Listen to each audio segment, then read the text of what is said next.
I believe that we are beings of light. We came from singularity, we came from source energy, we came from oneness, and we descended by choice down into density, like jumping off a cliff.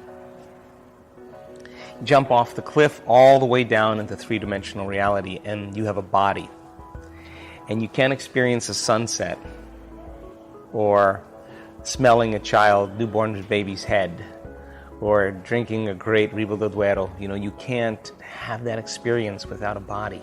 So you need a body to experience this reality. And when you're oneness, and we all came from there, it gets a little boring after a while. So you ask the question, is there more? If you ask the question, is there more, you create separation. And there has to be more if it's a question in the realm of possibility. So then let's go explore more. So we dive all the way down the density to explore more. There are entities, beings that haven't descended down into density yet. They're still waiting. They're looking at us, the experiment. But they're missionaries. They're troubadours. They're individuals that took the leap just to see what was here. Now, we get caught in the illusion that this is real because our senses fool us into believing that it is. So the pain, the suffering, the sadness in this plane of demonstration is for us to meet adversity, to be challenged. How else are you going to evolve without a challenge, an irritant? Taking a grain of sand and producing a pearl inside of an oyster. That's what we're doing. We're taking irritations and we're turning them into wisdom. And so you can, in one body, be connected to that oneness place again and still have a body. And so then, I know this from a scientific standpoint, and I know this from an experiential standpoint. Once you start connecting to this field of information that you have access to, and you're no longer in separation, because three-dimensional reality creates separation. There's an illusion that you're there and I'm here and you look different than me, and so there's more separation. But in the realm of the quantum, there is no separation. There's only wholeness and oneness. So then, it isn't about abstaining from life, to be pious or good or to please God or eat the right food. It's about expressing the divine through us. It is about going to greater levels of oneness and wholeness. So then, if you think about this, it's entirely possible that you could wake up and be connected to that field and still have a body. That means then to live in a plane of demonstration and to take experiences and turn them into wisdom, a memory without an emotional charge. You're no longer excusing yourself for being a certain way because of some past event. You're actually blessing the past event because it brought you to where you were today. That's no longer being a victim. You can't get out of here. You can't get out of here. You can't get out of the prison. You can't get out of the prison cell until you start overcoming those states. Otherwise, you're anchored here. You review your life at the end of your life and you say, I could have did it better. I just want another chance.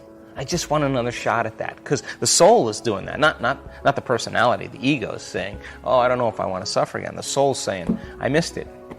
I got to go to school. I got to learn.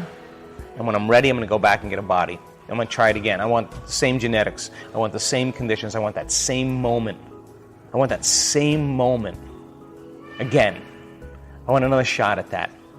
And this is how the soul thinks. So it selects the genes, it selects the conditions, and then you go back into density and you forget.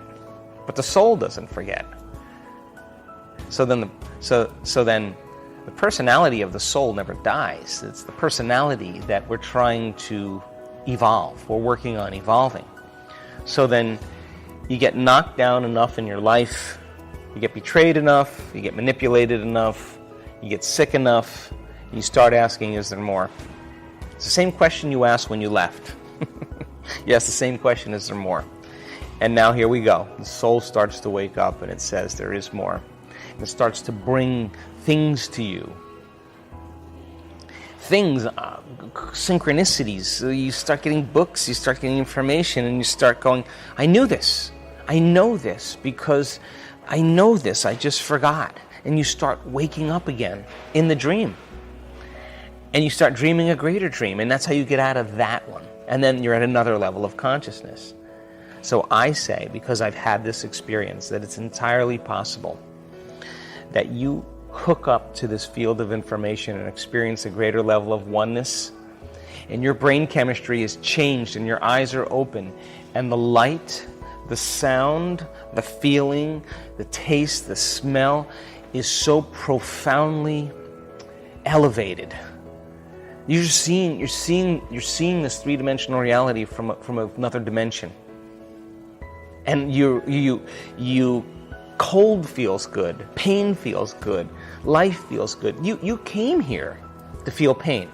You couldn't feel it without a body. You came here for all of it. You came here not just to feel the good things, you came here to feel it all because you wanted the full experience, because when you finally evolve back up to oneness, you're going to dump all of that wisdom into oneness, into the mind of God, and say, here's all my jewels. It was a crazy journey. It took me hundreds of thousands of lifetimes, but I'm back. And then you're going to say, is there more? And you're going to go again. And we're going to keep going. It's never going to end, but it's going to get greater.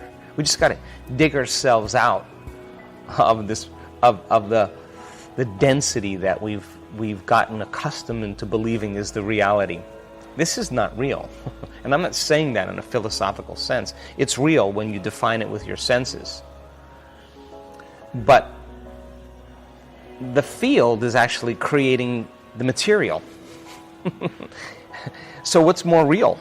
Is it material or is it the field? So when you start putting your attention on the field and you start connecting to it, and all of a sudden, everything in life starts to make sense. There's no longer polarity or separation or duality.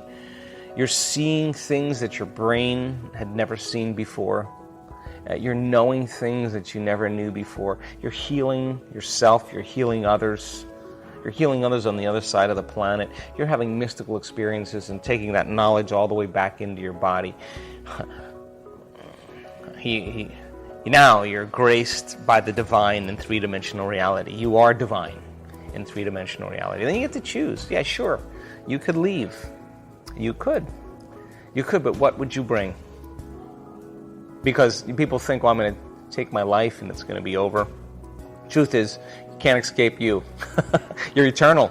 I mean, you're going to have to face off with you, so you can do it now or you can do it later. And just because you don't have a body doesn't mean you're not going to be tormented by your own thoughts and feelings. You don't need a body for that. You just need a mind.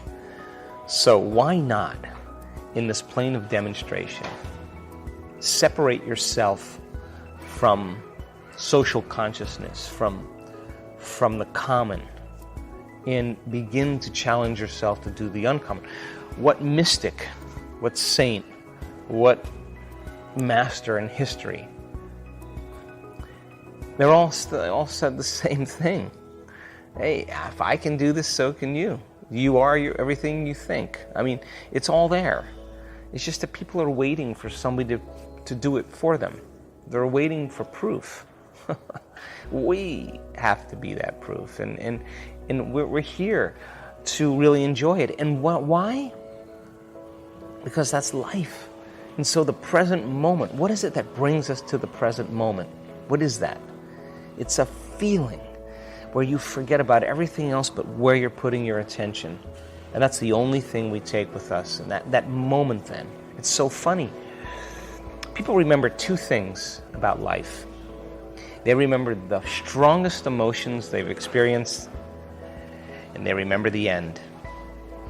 And if you watch a movie, it's always the same thing. You watch anything, you experience anything, it's the heightened moment, and it's the finish. That's what people remember. So why not go out big? We are back with Complete the Quote challenge. Can you complete the quote and give us the right answer?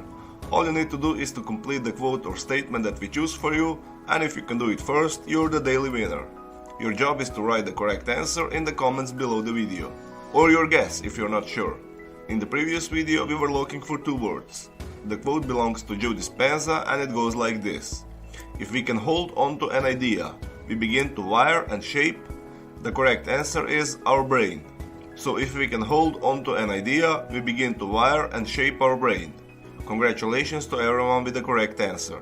Today we are looking for 2 words also, and the quote belongs to Joe Dispenza. The quote goes like this. It's true that our brain is shaped and molded by our environment, but what science is beginning to realize is that our brain is shaped and molded by our ability to... Write your answers in the comments below the video. And if you like this video, give your thumbs up and share it with your friends. Be the first one and win this challenge. Do you like this way of ending the videos? Did you understand what Joe Dispenza said? Tell me everything in the comments below the video. If you don't want to miss my new videos and new challenges, subscribe and hit the bell button. You will get notification when my new video is published. Help me make this video popular by sharing it. If you really like what we do here and want to support us, you can join our channel and our community for a symbolic fee and gain many other additional features. You can do that by clicking the join button next to the subscribe button, or you can click on the link in the description of this video. Stay good and have a great day.